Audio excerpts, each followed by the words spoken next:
오래전 작은 아빠 부부가 사업을 실패한 후 어린 아들을 할머니한테 맡기고 행방불명되었습니다. 그래서 사촌 동생에게 할머니는 엄마나 마찬가지였어요. 사실 저도 어릴 적 부모님의 이혼 후 엄마의 정을 못 느끼며 컸기 때문에 할머니한테 사랑받고 싶었지만 돌아오는 건 차별뿐이었죠. 너 오늘 온 김에 윤서 운동화 좀 씻어놔. 요새 밭일을 많이 했더니 쭈그리고 앉기가 힘들어. 네? 제가요? 그럼 너 말고 누가 있어? 윤서 자고 있으니까 깨지 않게 뒷마당에 가서 해.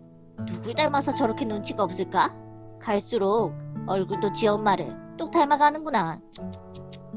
네가 누나니까 이해해야지. 잔말 말고 할머니 도와드려.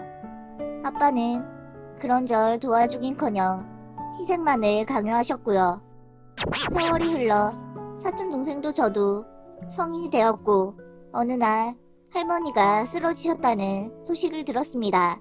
다른 지역에서 대학을 다니던 사촌 동생은 거동이 불편해진 할머니의 병간호를 위해 휴학을 했다고 하더라고요. 할머니는 좀 어떠셔? 너도 많이 힘들지? 회사 일이 바빠서 바로는 힘들지만 시간 내서 한번 갈게. 비록 할머니는 저희를 차별하셨어도 저와 사촌 동생은 친하게 지냈었기에 저도 병문안과 위로차 할머니 집에 갔습니다. 누나 왔어? 사촌 동생을 보니 너무 안타까운 마음이 들었어요. 간병인을 쓰면 좋겠지만 그럴 돈은 없잖아. 그리고 이러다 할머니 돌아가시면 내가 평생 후회할 것 같아서 내려온 거야. 그래, 네 마음 알아. 나도 도와주고 싶은데 사회 초년생이라 여유가 없어서 해줄 수 있는 게 이거밖에 없네. 얼마 안 되지만 용돈 써. 저도 빠듯하게 아끼며 살면서 모은 돈 몇십만 원을 사촌 동생 손에 쥐어주고 집에 돌아왔죠. 그런데 다음날 너 할머니한테 다녀왔다며? 좀 어떠셔? 네, 하루 종일 옆에서 케어해 드려야 되는 상태라서 윤서가 많이 힘들어 보였어요. 그렇겠지. 아무래도 용변처리나 목욕시키려면 여자가 있는 게 더 편할 텐데. 아빠가 할머니와 사촌 동생의 안부를 묻더니 뭔가 할 말이 있는 듯 자꾸 말을 돌리시더라고요. 그렇긴 하지만 당장 간병인을 구할 돈이 없대요. 제가 이번 달 여유 되는 대로 용돈 좀 지어주고 왔어요. 돈 그거 얼마 안 되는 거 주면 뭐해? 넌 할머니가 그렇게 아프신데도 좀 도와줄 마음은 없는 거야? 네가 가서 좀 해줘. 그러자 갑자기 저한테 할머니 간병을 하라고 하는 겁니다. 네? 이래야 하는 제가 어떻게 할머니를 돌봐요? 곁에 윤서가 있는데 굳이 자처할 이유도 없잖아요. 이 할머니 평생 고생만 하시다가 그렇게 된 거 몰라? 넌 손녀가 돼서 참 매정하구나. 어린 동생 혼자 고생하는데 불쌍하게 여길 줄은 모르고. 윤서도 빨리 복학해야지. 그 말을 듣는데 기가 막히더라고요. 할머니가 윤서한테는 누구보다 소중한 사람이겠지만 저한테는 엄마를 혹독하게 시집살이 시켜서 내쫓고 저랑 닮았다면서 윤서랑 차별만 했던 분이세요. 그래도 손녀된 도리로 병문안도 갔다 왔고 윤서한테 돈도 줬는데 저한테 뭘 더 어떻게 하라는 거예요? 회사 때려치고 할머니 병가로 하러 가라고요? 왜 제가 그래야 해요? 말하는 싸가지 하고는 어쩜 그리 네 엄마랑 똑같아? 돈이면 다야? 그럼 네가 한 달에 얼마씩 줘서 간병인 부르는데 보태면 되잖아. 엄마 욕하지 마세요. 그런 아빠야말로 뭐 하시는 건데요? 그렇게 할머니가 한평생 고생하신 게 안 됐으면 그 고생해서 키워준 아빠가 윤서 대신 병간호하러 가던가 돈 지원해줘야 되는 거 아니에요? 항상 그랬어. 내가 초등학생 때부터 할머니 집에서 설거지, 빨래, 청소, 온갖 허드렛일 다 할 때 아빠는 뭐 했어요? 뭐야? 그렇게 할머니랑 윤서가 안 됐으면 아빠가 해주세요. 하나뿐인 조카잖아요. 뒷짐지고 나한테 대리효도 맡겨서 혼자 마음 편해질 생각 마시고요. 그러니까 아빠가 이혼당한 거라고요. 그날 그동안 아빠한테 쌓였던 울분을 토해내고 연락을 끊었습니다.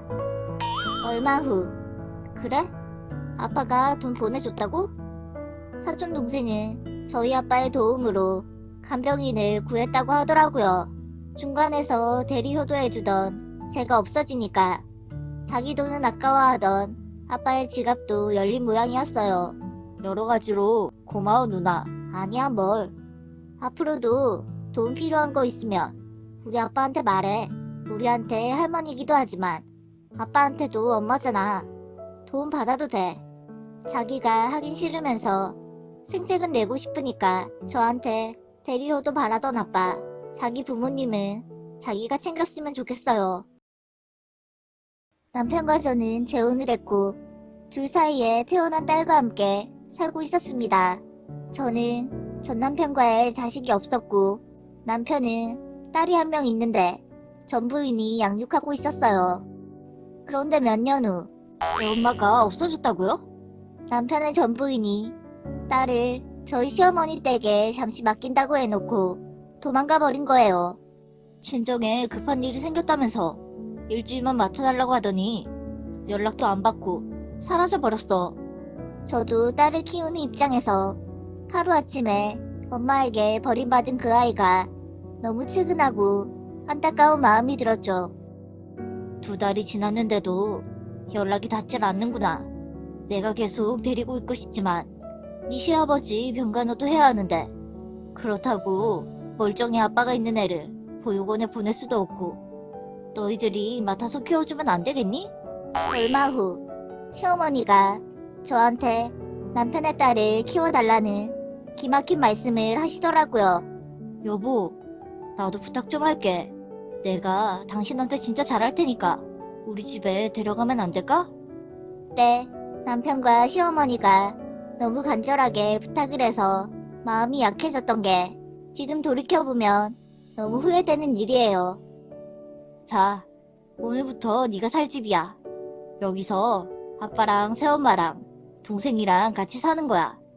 새엄마 말 잘 듣고 잘 지낼 수 있지? 우와, 집 진짜 크다. 네, 아빠. 전 두 아이를 차별 없이 키우기 위해서 뭔가를 사줄 때는 꼭 둘 다 같이 사줬고 칭찬이나 꾸짖을 일이 생겼을 때도 남편 딸을 친딸처럼 생각하며 훈육했습니다. 하지만 자식 일이란 게 제 마음대로 되진 않더라고요. 남편 딸이 사춘기에 접어들면서 불량한 친구들과 어울리더니 저한테 심하게 반항을 하기 시작한 거예요. 너 요즘 정말 왜 그래? 엄마 너무 힘들어. 엄마는 무슨 아줌마가 언제부터 내 엄마였다고 친한 척인데요? 뭐? 그때부터 꼬박 3년을 남편 딸과 부딪히며 지냈어요. 그런데 진짜 갈등은 그때부터였죠. 진로를 예체능으로 잡겠다고? 갑자기 무슨 바이올린이야? 남편 딸이 갑자기 악기를 배우고 싶다며 남편을 조르기 시작한 거예요. 그래도 하고 싶다는 건 해줘야지. 어떡해. 방학만 하던 애가 이제 겨우 배우고 싶은 게 생겼다고 하잖아. 현실적으로 생각해봐. 원래 악기에 소질이 있던 것도 아니고 고등학교 들어가는 시점에서 시작하는 건 너무 늦어. 남편은 무조건 해주자고 했지만 제가 안 된다고 했습니다. 그랬더니 시어머니 귀에까지 들어갔더라고요. 바이올린 배우게 해주면 마음 잡고 공부도 하겠다고 하더라. 넌 여유도 있으면서 그깟 악기 하나 못 배워주니? 어머니까지 왜 이러세요? 저도 이런 말까지 하고 싶진 않은데 공부하기 싫어서 악기 하겠다는 거잖아요. 그런 마음으로 시작해서 얼마나 할 수 있겠어요? 넌 시작도 안 했는데 왜 못할 거라고 단정부터 짓는 거야? 아무리 네 친딸 아니라지만 그러는 거 아니다. 역시 계모는 계모구나. 어머니, 말씀 함부로 하지 마세요. 저 그 아이 제 딸이랑 똑같이 키웠어요. 제가 뭐라고 하든 새엄마라서 그렇게 한다고 생각하실 텐데 더 이상은 할 말이 없네요. 제발 키워달라고 할 땐 언제고 태세 전환하는 시어머니께 서운하더라고요. 그날 밤 우리 이혼해. 당신은 당신 딸 데리고 가. 가서 당신 딸이 하고 싶다는 거 다 시켜주면 되잖아. 7년을 키워줬더니 이제 와서 괴물아서 그렇다고? 뭐? 엄마한테 무슨 말 들었어? 그래. 어머니나 당신한테는 우리 딸은 안 보이나 봐? 나 그동안 당신이 은근 두 아이 차별하는 거 알면서도 참았어. 근데 당신이랑 어머니야말로 그 편견 때문에 당신 딸만 값싸고 돈 거 아니야? 그렇다고 이혼하자고 하면 어떡해? 그럼 당신이 중심을 잘 잡아. 내가 아무리 노력해도 당신이 아이한테 끌려가 버리면 소용없잖아.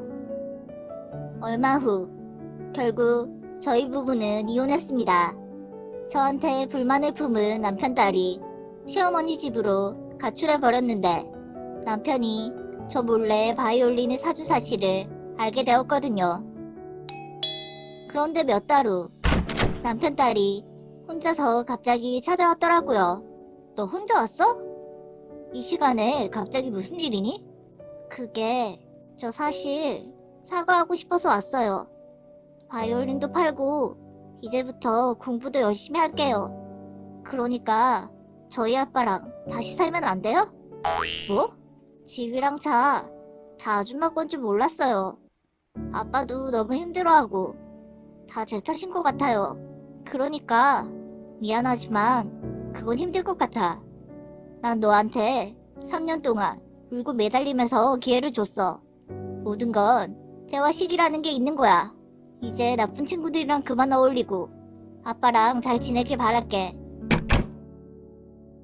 사실 저희 친정이 부유해서 부부의 재산 대부분이 제 소유였는데 남편 딸은 그걸 몰랐던 모양이더라고요. 당연히 자기 아빠 건 줄 알고 누리던 걸 다 놓치고 나니 이제 와서 후회가 됐겠죠. 이미 엎질러진 물인 걸 어쩌겠어요. 남편이 결국 아픈 손가락인 자기 딸을 선택했으니 저도 이제 저희 딸만 보면서 혼자 살려고요. 거래처에서 상품권을 받았는데 난 필요 없어서 너 필요한 거 있으면 이걸로 사. 그래도 돼요? 고마워요, 아빠. 친정아빠가 선물 받은 구두 상품권을 30만원치 저 쓰라고 주셨습니다. 마침 신발 하나 사려고 했던 참이어서 상품권 브랜드 매장에 갔다가 곧 시아버지 생신이라는 게 떠오르더라고요. 맞아. 아버님도 새 구두 필요하다고 하셨지? 시아버지가 새 구두 얘기를 하셨던 게 생각나서 상품권 30만원에 제 돈 7만원을 더해서 나름 비싼 구두를 구매했습니다. 며칠 후 당신 선물 준비했어? 아버지 생신 내일이잖아. 그럼 아버님 구두 필요하다고 하셨잖아. 예쁘지? 오, 괜찮은데? 얼마 줬어? 이번에 무리 좀 했어. 37만원. 37만 원? 뭐하러 그렇게 비싼 걸 사? 부담스럽게. 뭘? 마침 상품권이 있어서. 현금은 7만원밖에 안 들었어. 남편이 시아버지 생신 선물을 묻길래 상품권이랑 현금으로 구매했다고 말했죠. 그랬더니 갑자기 표정이 굳더라고요. 상품권? 그럼 당신 돈은 7만 원밖에 안 썼다는 거야? 어? 그렇긴 한데 상품권 30만원치 썼잖아. 그건 아니지.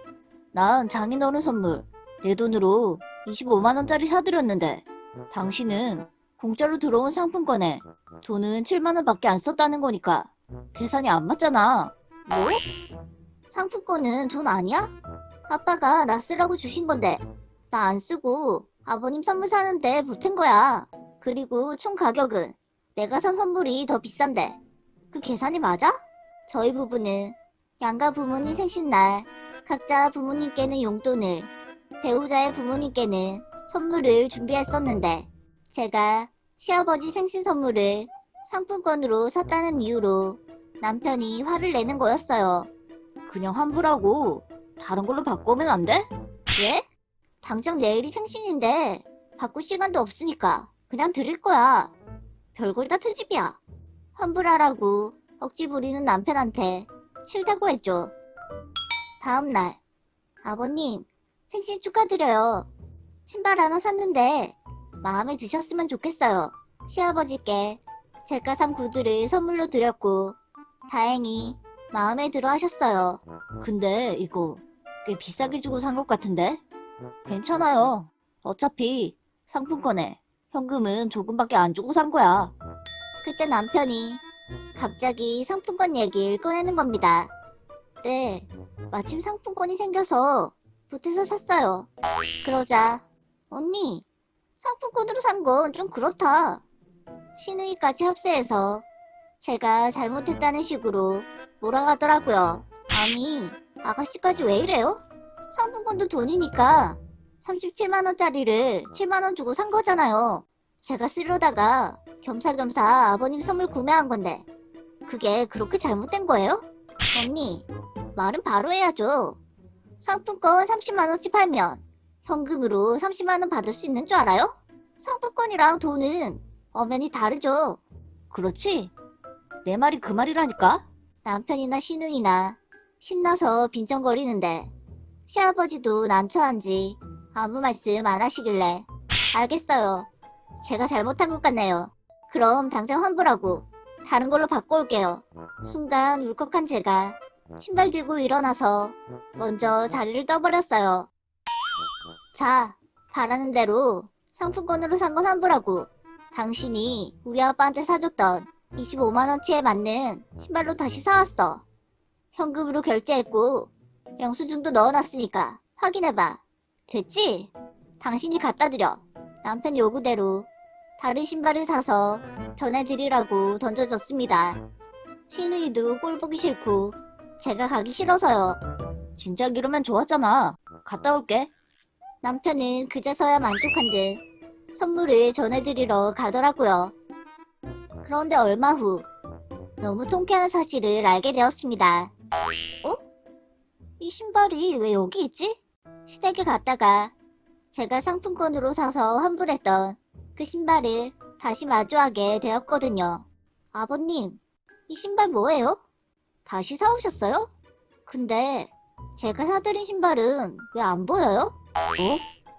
아, 그게 알고 보니 남편이 두 번째 신발을 가지고 시댁에 다시 갔던 날 시아버지가 그 신발은 마음에 안 드신다며 남편한테 환불하고 제가 처음에 샀던 신발로 바꿔오라고 하셨대요. 자존심 때문에 차마 저한테 그 말을 못한 남편은 몰래 자기가 12만원 더 써서 사다 드린 거죠. 그러게 가만히나 있지. 왜 사서 고생하고 손해를 봐? 그 후 환불받았던 상품권으로는 제 구두를 2켤레 샀어요. 좋은 마음으로 비싼 구두 선물하려 했었는데 상품권은 돈이 아니라며 고집 피운 남편 덕분에 저만 이득 봤네요.